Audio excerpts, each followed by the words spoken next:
Assalamualaikum warahmatullahi wabarakatuh.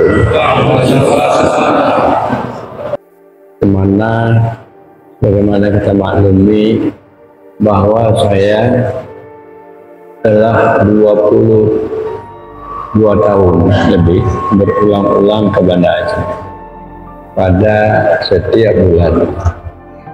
Jadi sebelum tsunami saya sudah datang ke Banda Aceh. Cuma waktu tsunami saya pernah 2 bulan. Dalam konflik saya juga datang ke Aceh untuk menyampaikan ajaran tasawuf dan kesucian. Di pada awal penyampaian yang saya sampaikan tidak bisa masuk kota, cuma saya menyampaikan yaitu di kampung-kampung, di Matai dan juga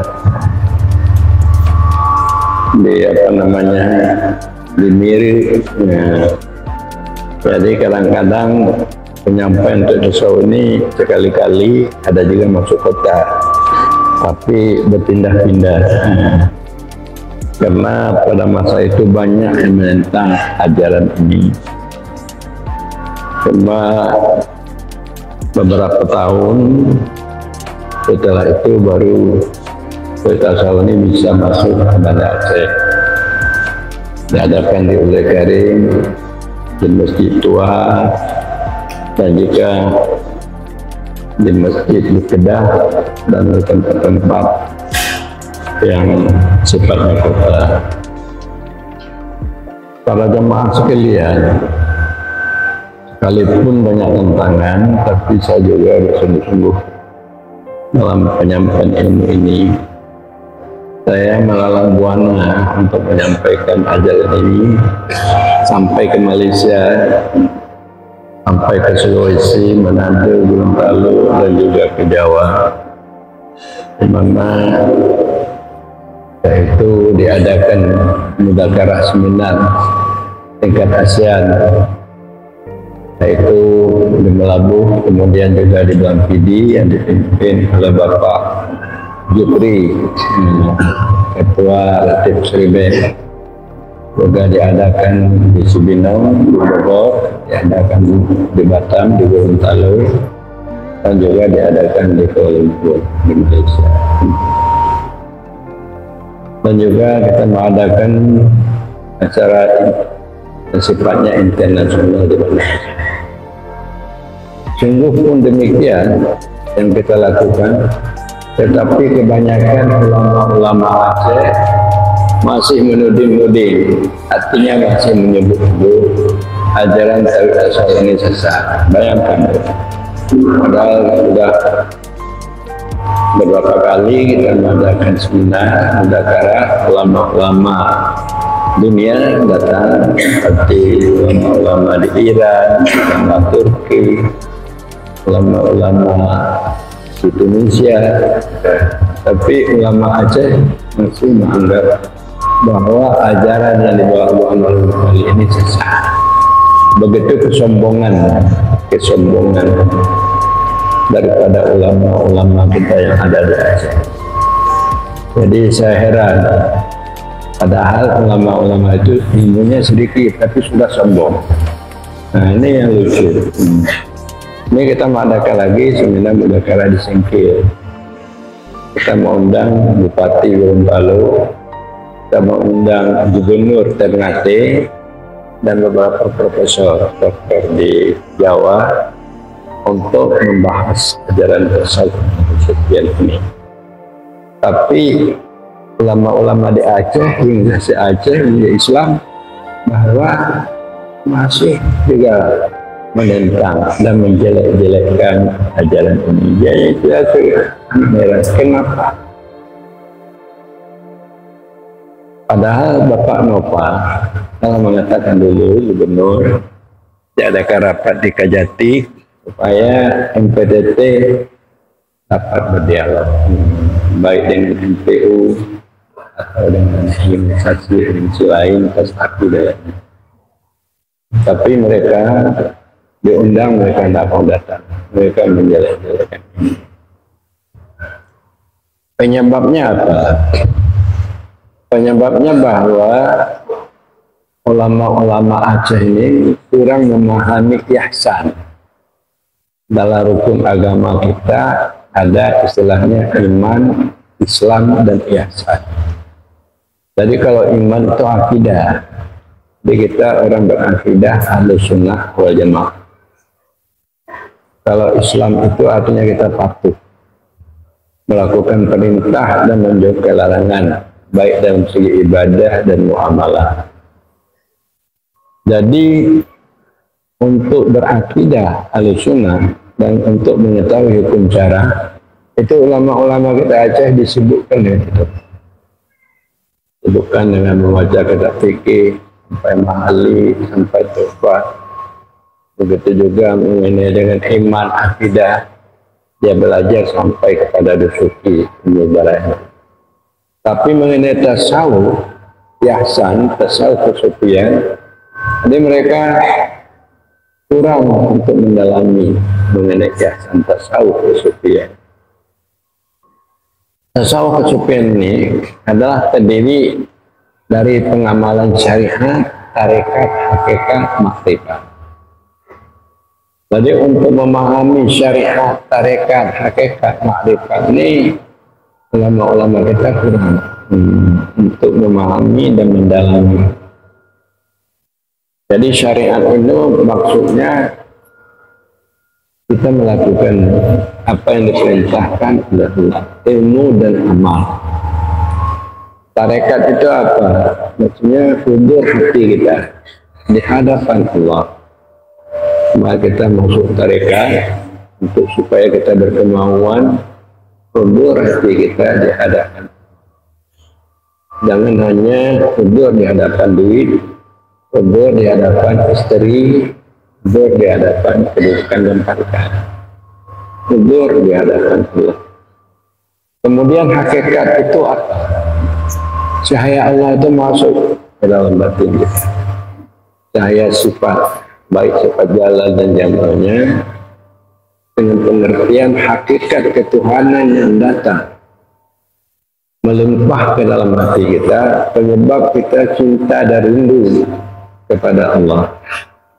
Jadi terlihat kebagusan daripada sifat jamalnya dan kehebatan daripada sifat jalannya, sehingga kita lupa yang lain. Hanya kita teringat kepada Allah, yang lainnya kita lupa. Itu dikatakan hakikat. Makrifat itu apa? Makrifat itu tidak terlihat ada selain Allah, termasuk diri kita. Jadi makanya kita dapat panah dari lainnya, bakal dari Allah, untuk dapat kita hidup bersama Allah. Jadi ini makrifat. Jadi mengenai dengan makrifat ini ulama-ulama Aceh belum sependapat. Jadi mereka mengatakan kalau Engku Amran masih mengatakan hakikat makrifat, Aceh tidak akan aman. Nah, padahal untuk amannya Aceh ini kita paham hakikat dan makrifat. Artinya kita dekat dengan Allah, terlihat keberadaan Allah, tidak terlihat lainnya. Kita meyakini apa yang terjadi ini bekas perbuatan Allah. Apa yang terjadi ini dari kemauan Allah. Apa yang terjadi ini datang dari Allah. Jadi kita tidak dapat menyalahkan si A, si B, cuma kita menerima apa yang dilakukan oleh Allah pada kita. Bagi kita hanya yaitu melakukan perintah, menjauhkan larangan, berakhlak yang bagus, beriman kamil untuk dapat bermakrifat. Jadi inilah yang dimaksud dengan isi makalah ini, tauhid zat. Tauhid zat, orang yang bertauhid zat ini orang yang dapat bersama Allah. Jadi tauhid ini terbagi-bagi. Tauhid zat itu sama dengan tauhid sufi. Ada tauhid sifat, sama dengan itu tauhid tasawuf. Itu tauhid sifat. Ada tauhid af'al. Itu tauhid i'tiqadi, tauhid orang yang berakidah. Jadi kalau tauhid orang yang berakidah, kita ada, Allah ada. Kita meyakini ada Allah. Allah itu sifatnya 20 sifat yang wajib, 20 sifat yang mustahil, satu yang harus. Allah itu bersifat istilah. Itu tauhid akidah. Tetapi kalau kedua dikatakan tauhid tasawuf. Tadi kita tidak perlu lagi mencari dalil keberadaan Allah untuk mempergunakan akal pikir, untuk mencari alasan dalam Al-Quran dan hadis. Tauhid tasawuf, karena cahaya Allah itu telah masuk dalam hati kita. Allah itu lebih dekat dari lainnya. Allah lebih dekat dari alam ini karena cahayanya masuk. Cahaya asma dan sifat artinya terlihat kebagusan kebaikan Allah di dalam batin kita. Makanya apa yang kita lihat itu merupakan nikmat, pemberian Allah, itu datang dari Allah. Jadi kita lebih dulu terlihat Allah dari alam. Ini adalah tauhid tasawuf. Jadi ini kurang diamalkan oleh umat Islam. Jadi Pak Arifin dia Allah dulu dilihatnya, baru lihat jabatan. Lihat jabatan. Lihat Allah baru ingat ke jabatan. Apa yang datang pada dia itu dari Allah. Tidak boleh kita bangsakan kepada kepandaian dan juga ilmu pengetahuan kita. Ini datang dari Allah. Allah dulu terlihat, baru alam. Itu tauhid tasawuf. Adapun tauhid sufi itu naik lagi, bahwa telah hilang dalam pandangannya akan wujud dirinya, wujud alam yang menyaksikan Allah. Syahidallahu annahu la ilaha illa, menyaksikan oleh Allah bahwasanya tidak Tuhan melainkan Allah. Dia melihat dunia ini adalah sebagai debu, tidak mempunyai wujud. Nah, begitu orang yang telah bertauhid zat. Jadi orang yang bertauhid zat inilah orang yang dapat bermakrifat, orang yang hidupnya bersama Allah. Dia tidak tersangkut dengan asma, tidak tersangkut dengan alam. Dia merdeka dari alam. Dia hidup bersama Allah. Maka orang-orang yang hidup bersama Allah inilah Allah memberikan bantuan dan mudah untuk menyampaikan cita-cita dan maksud kita.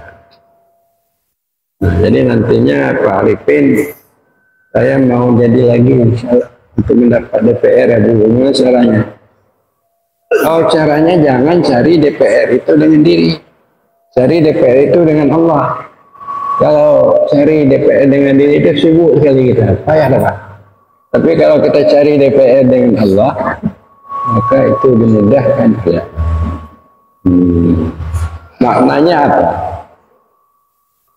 Bahwa kita harus dapat menghilangkan wujud kita dulu, untuk kita bersama Allah. Karena kalau kita masih bersama wujud kita bercerai dengan Allah. Kalau kita bersama dengan lain Allah, kita bercerai dengan Allah. Kita tidak lagi bersama dengan lain Allah dan dengan wujud diri kita, baru kita bersama Allah. Nah, jadi itulah tasawuf, itulah kesufian. Jadi kalau tasawuf menghilangkan penyakit-penyakit nafsu yang jelek yang melengket dalam hati kita. Kita untuk bagus muasyarah gaul. Jadi kita bagus gaul dengan Allah dan dengan makhluk Allah, itu tasawuf. Bagus gaul dengan Allah, kita beribadah baik. Bagus gaul dengan makhluk Allah, kita tahan disakiti, tahan tidak menyakiti, selalu memberikan yang baik-baik terhadap orang lain. Kita pemurah, kita sabar, kita tahu apa yang baik, apa yang tidak baik. Jadi itu tasawuf.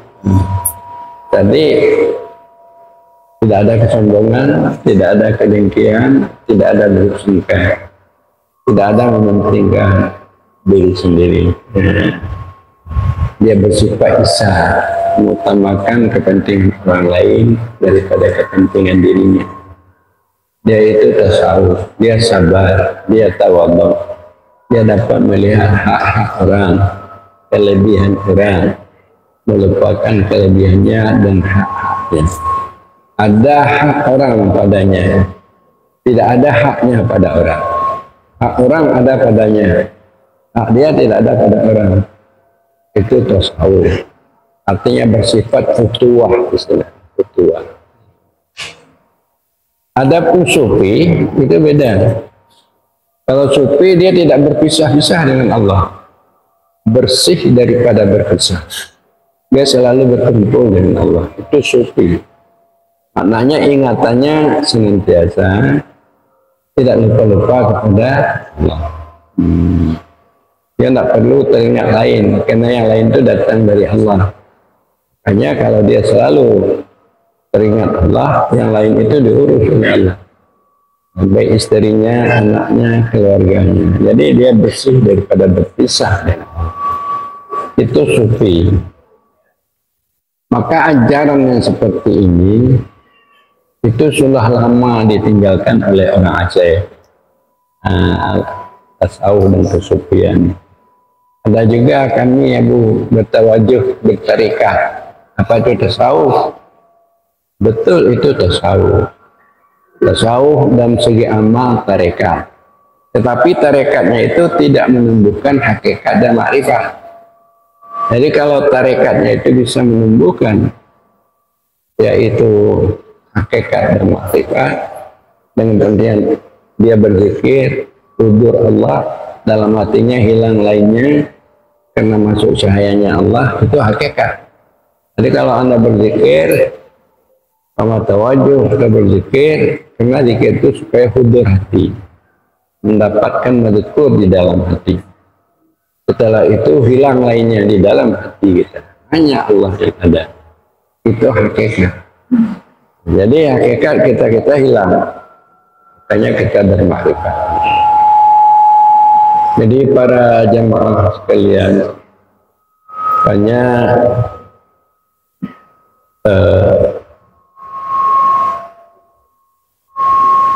kalau kita tidak berhakikat, makanya tidak ada nyawanya syariat. Nyawa syariat itu hakikat. Umpamanya kita berbuat di Aceh, dinas syariat Islam. Jadi dengan adanya dinas syariat Islam ini bukan baik orang untuk memegang agamanya, enggak. Mungkin jelek. Karena tidak ada dinas hakikat Islam. Dinas hakikat, cuma dinas syariatnya saja. Syariatnya untuk memperbagus zahir. Hakikat ini untuk memperbagus batin. Jadi kalau batin itu bagus, jadi zahir itu mudah bagus. Tapi kalau zahir itu bagus, batin tidak bagus, makanya zahir itu akan tidak bagus. Para jamaah sekalian, hanya saya ini sebenarnya sudah umur, sudah lanjut 6 tahun lebih. Tapi saya juga tidak bosan-bosan menyampaikan ini. Ini hari Minggu yang lalu saya di Melabu, malam Senin di Melabu. Tadi saya di Aceh Jaya di Salam, di Masjid Agung. Jadi ini sudah datang di besok pulang. Tidak lama setelah itu ke Cingkil. Tidak lama setelah itu ke Ternate. Jadi saya bertanya kepada Anda semua, adakah ulama-ulama sesibuk saya? Rasa tidak ada. Adakah ulama-ulama bisa membuat seminar mudzakarah tingkat internasional? Rasa tidak ada. Umpamanya MPU dapat dia membuat seminar mudzakarah, jangan internasional, ASEAN tidak ada. MPU atau ulama-ulama tasapi itu ada atau tidak? Ini jadi kita membuat posko-posko di mana-mana, tempat tempur-tempur sampai ke Malaysia. Tetapi bisa membuat posko sampai ke Malaysia, membuat gerbang gapura, nah di mana-mana sampai ke Manado, sampai juga Sebelum Salam, dan di Melabuh. Tadi di Melabuh kota sufi. Ini membuat yang seperti itu, menciptakan seperti itu. Organisasi mana? Tidak lain adalah organisasi MPD. MPD. Jadi apakah Anda, artinya kalau dijelek-jelekkan, kalau artinya ditentang, merasa hibati, tidak kan? Ini Tengku Musafir merasa hibati dia. Tinggi pun kadang mereka tuh, katakan di lapangan, katakanlah di lapangan. Jadi baru-baru ini di Sumatera Utara akan diadakan seminar daerah tingkat ASEAN. Itu sudah siap perbelanjaannya dan tamu-tamu dari Malaysia datang. Jadi oleh MUI Sumatera Utara dihasil oleh MPU Aceh itu ajaran sesat sehingga dibatalkan. Jadi oleh MUI Sumatera Utara yaitu dimasukkan fitnah kepada Polda sehingga Polda sendiri menghambat. Jadi mencabut spanduk-spanduk. Jadi bayangkan. Jadi kerjasama juga dengan sebagian MUI pusat. Tapi alhamdulillah sekarang kita sudah perkarakan itu, jadi adakan yaitu debat dalam sesat tidak sesat. Jadi alhamdulillah kita akan menang. Kita akan ada saja yang membantu kita. Datang Profesor Rubaidi dari Surabaya Sunan Abu, biarlah saya saja yang menentang MUI, yang menentang Profesor Asmi. Jadi dia sebagai saksi ahli. Jadi ada aja yang membantu. Jadi oleh karena itu, kalau ajaran ini benar, jadi banyak bantuan dari Allah. Tidak yang bantu di sini, Allah yang bantu dalam segi lain. Para jamaah sekalian, apa bedanya ajaran pengamalan tasawuf, ajaran tasawuf dengan amalan yang diamalkan oleh yang bukan orang tasawuf? Amalan yang dilakukan oleh orang yang bertasawuf ada 4 tingkatan. Pertama ilmu, apa? Ilmu yang dimaksud ini mengenai akidah, keimanan, dan juga mengenai hukum syara. Kita tahu yang wajib, yang haram, kita tahu yang makruh, yang sunnah, kita tahu yang mubah, kita tahu. Jadi mengamalkan hukum syara, baik dalam segi ibadah dan muamalah. Kita tahu namanya syarat hukum dalam kita beribadah, salat. Yang tidak boleh kita lakukan dalam salat apa, pulang-pulang kita tahu. Yang membatalkan salat kita tahu. Jadi beriman kepada Allah akidah, kemudian kita tahu hukum syara, perintah dan larangan. Kemudian kita tahu nafsu dan sifat-sifat nafsu. Apa sifat-sifat nafsu yang jelek? Kita tahu, namanya cinta dunia, lalu melakukan larangan Allah, maksiat, kedengkian, kesombongan. Kita tahu tawadhu yang bagus, sifat nafsu, sabar, kita tahu isar. Makanya kita tahu nafsu dan sifat-sifat nafsu supaya kita bisa berakhlak yang bagus. Itu ilmu namanya. Ini dasar yang pertama, ilmu. Dan yang kedua, mengamalkan ilmu. Jangan kita tahu aja tapi kita tidak amalkan. Kita tahu sembahyang wajib 5 waktu, tapi kita malas melakukannya. Kita amalkan ilmu. Kita tahu oh sabar itu bagus, tawadhu bagus, tapi kita tidak sabar. Nah, kita sombong, tidak tawadhu. Kita pemarah-pemarah, tidak sabar. Jadi kita mengamalkan, tahu kita. Jadi kita tidak boleh sifat-sifat nafsu yang jelek ini, sifat nafsu amarah, lawamah, ini tidak kita pakai. Kita harus dapat bersifat nafsu mutmainnah, radiyah. Itu kita lakukan amal daripada ilmu. Dan setelah kita mengamalkan ilmu, kita terlihat kebagusan Allah. Berarti sinaran daripada sifat jamal dan jalal masuk ke dalam hati kita.